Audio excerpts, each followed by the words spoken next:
प्रदेश का और देश का लोकतंत्र आपके कमजोर करने से कमजोर होने वाला तो ये संकल्प है। ये लड़ाई इस बात की है, ये लड़ाई खत्म नहीं हुई है।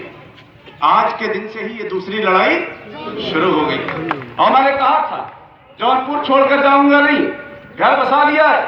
आपकी लड़ाई को मजबूती के साथ विपक्ष में हूं, सदन में नहीं हूं तो क्या हुआ, सड़क पे रहूंगा। आपकी लड़ाई को कांग्रेस और समाजवादी पार्टी के लोग मिलकर जिम्मेदारी के साथ लड़ेंगे और मैं उम्मीद करता हूं कि जिस बूथ पर जिस गांव में हम लोगों को वोट मिली है, किसी गांव में 4 वोट मिली है जहां हमें मिलनी चाहिए थी 100 वोट, किसी गांव में हमें मिली है 25 वोट जहां मिलनी चाहिए था हमें 450 वोट। हमने भी डेटा बनाया है। ये कौन सी मशीन है, ये कौन सा चुनाव है, इसको भी आगे हम लोग सुप्रीम कोर्ट से लेकर हाई कोर्ट तक लड़ने का काम करेंगे और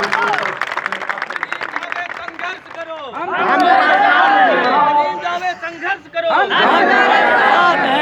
लेकिन आपसे निवेदन, कोई हंगामा नहीं होना चाहिए। सड़क पर कोई इस तरह की बात नहीं हो कि किसी को बुरा लगे। बहुत शालीनता के साथ, बहुत जिम्मेदारी के साथ, बहुत सूझबूझ के साथ हिंदू मुसलमान सब भाई मिलकर, नौजवान बुजुर्ग मिलकर जिम्मेदारी के साथ इस लड़ाई को लड़ना है। बिल्कुल भी हौसला नहीं हारना है। ये तो जीवन है। अगर आदमी जीतता है तो हारता है और हारता है तो जीतता है।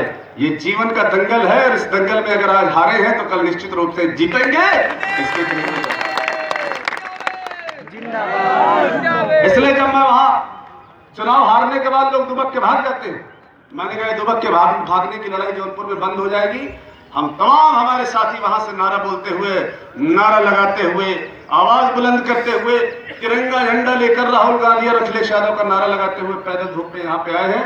मैं सबका बहुत बहुत दिल की गहराइयों से आभार व्यक्त करता हूँ। धन्यवाद। आपने बहुत बढ़िया चुनाव लड़ाया, आपने कोई कसर नहीं छोड़ी। चुनाव हम लोग जीत गए हैं, इसमें कहीं कोई शंका नहीं है। अब जब पूरी व्यवस्था ही ऐसी हो जाए कि जीते हुए को हरा देना है और हारे हुए को जिता देना है तो क्या कर सकता है, फिर तो ऊपर वाले की कृपा होगी और सुप्रीम कोर्ट से और कानून से हम इस लड़ाई को लड़ने का काम। तो एक बार जरा आवाज लगाओ भैया। अखिलेश यादव राहुल गांधी जिंदाबाद जिंदाबाद, राहुल गांधी अखिलेश यादव जिंदाबाद जिंदाबाद, डिम्पल यादव प्रियंका गांधी जिंदाबाद जिंदाबाद, कांग्रेस पार्टी जिंदाबाद जिंदाबाद जिंदाबाद, समाजवादी पार्टी जिंदाबाद जिंदाबाद जिंदाबाद। अरे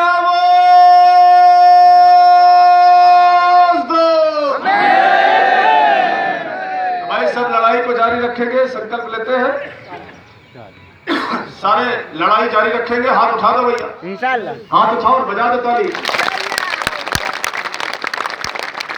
नदीम जावेद तो बहुत छोटा व्यक्ति है, एमएलए आज है, कल एमएलए ने आज था, आज नहीं है, कल कुछ और होगा, फिर परसों कुछ और।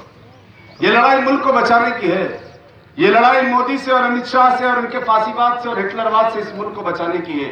ये जनादेश नहीं है, ये हिटलर शाही का फरमान है एक तरह से। और समझ लीजिएगा कि इसमें कहीं ना कहीं पूरी तरह से बेईमानी है। मुल्क को बचाने की लड़ाई है। इसमें मौलाना नसीम जौनपुरी पीछे खड़े हैं। मुल्क का जो गाना है आपका आके गा दीजिए ताकि जो मुल्क की लड़ाई है उसको हम लोग ताकत देने का काम कर सकें। कार्यक्रम समाप्त होने के बाद चाय पानी की व्यवस्था है। पंडित जी 5-6 जगह लगा दीजिएगा। थोड़ी सब्जी चाय पानी करके आप सब लोग जाइएगा। कहीं कोई इसमें दो राय नहीं, हम लोगों को कोई तकलीफ जैसी कहीं बात नहीं। एक लड़ाई हारते हैं तो दूसरी लड़ाई जीतने के लिए संघर्ष शुरू हो जाता है। तो इस जज्बे में कहीं से कोई कमी नहीं है। उसके डबल जज्बे के साथ, उसके डबल जुनून के साथ, उसकी डबल दीवानगी के साथ, उसके डबल पागलपन के साथ हम लोग इस लड़ाई को मजबूती के साथ लड़ेंगे। आपने हारने के बाद के हालात और दूसरी जगहों पे देखे होंगे कि लोग हिम्मत हारते हैं। यहाँ तो हारने के बाद भी अगली जीत की लड़ाई शुरू हो रही है। बहुत बहुत धन्यवाद करता हूँ और मौलाना नसीम जौनपुरी साहब से गुजारिश करता हूँ किया है।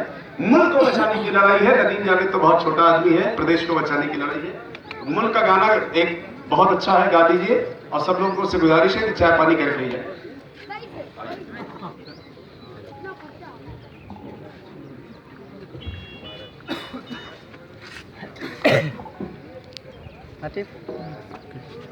दोस्तों